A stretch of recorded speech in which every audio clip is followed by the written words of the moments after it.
നമസ്കാരം. National broadcast news India news update. ലോക രക്തദാന ദിനം. ജീവൻ നൽകുന്ന കൈകളെ ആദരിച്ചുകൊണ്ട് രക്തദാനത്തിന്റെ 20 വർഷങ്ങൾക്കുള്ള മഹത്തായ ആദരവ്.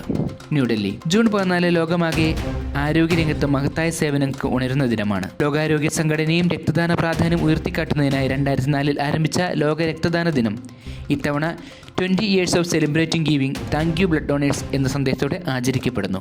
രക്തദാനത്തിന്റെ ആവശ്യകത ഉയർന്നതോടെ സമൂഹത്തെ ബോധവൽക്കരിച്ച് കൂടുതൽ ആളുകളെ രക്തദാനത്തിലേക്ക് പ്രേരിപ്പിക്കുകയാണ് ഈ ദിനത്തിന്റെ പ്രധാന ലക്ഷ്യം. ഓരോ 2 സെക്കൻഡിലും ഒരാൾക്ക് രക്തം ആവശ്യമായി വരുന്ന അവസ്ഥയാണ്. ഓരോ ദാനവും മൂല്യവത്താണ്. ഇന്ത്യയിലെ സാഹചര്യം. ഇന്ത്യയിൽ 2024 ഏകദേശം 1.4 കോടി യൂണിറ്റ് രക്തം ശേഖരിച്ചെങ്കിലും രാജ്യത്തെ ആകെ ആവശ്യകതയിൽ അത് പര്യാപ്തമല്ല. അപൂർവ രക്തഗ്രൂപ്പുകൾ ലഭ്യമാകുന്നതിനും അത്യാഹിത ഘട്ടങ്ങളിൽ സ്വീകരിക്കുന്ന സജ്ജതയ്ക്കും ശ്രദ്ധ അർഹിക്കുന്നു. ആരോഗ്യ മന്ത്രാലയത്തിന്റെ നേതൃത്വത്തിൽ വിവിധ സംസ്ഥാനങ്ങളിലെ രക്തദാന ക്യാമ്പുകൾ, ബോധവൽക്കരണ പരിപാടികൾ തുടങ്ങിയവ ഈ ദിനത്തിൽ സംഘടിപ്പിക്കപ്പെടുന്നു. മാധ്യമ സേവന രംഗത്തുള്ള NBN ഇന്ത്യ സാമൂഹ്യ ഉത്തരവാദിത്തത്തിന്റെ ഭാഗമായി രക്തദാന ക്യാമ്പയിനുകൾ തുണയായിട്ടുണ്ട്.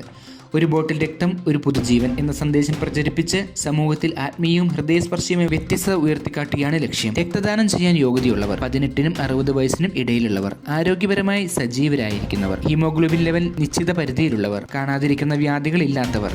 NBN ഇന്ത്യ സമൂഹത്തോട് അഭ്യർത്ഥിക്കുന്നു, ഈ ദിനത്തിൽ ഓരോ വ്യക്തിയും ഓരോ ചിന്ത ചെയ്യുക. ഞാൻ ഇന്ന് ആർക്കെങ്കിലും ഒരാൾക്ക് ജീവൻ നൽകാമോ? നിങ്ങളുടെ ചെറിയ സംഭാവന ഒരാളുടെ ജീവിതമാകാം. മുൻപന്തിയിൽ നിൽക്കുന്ന രക്തദായകർക്ക് നന്ദി. മറ്റുള്ളവരെയും പ്രചോദിപ്പിക്കാം.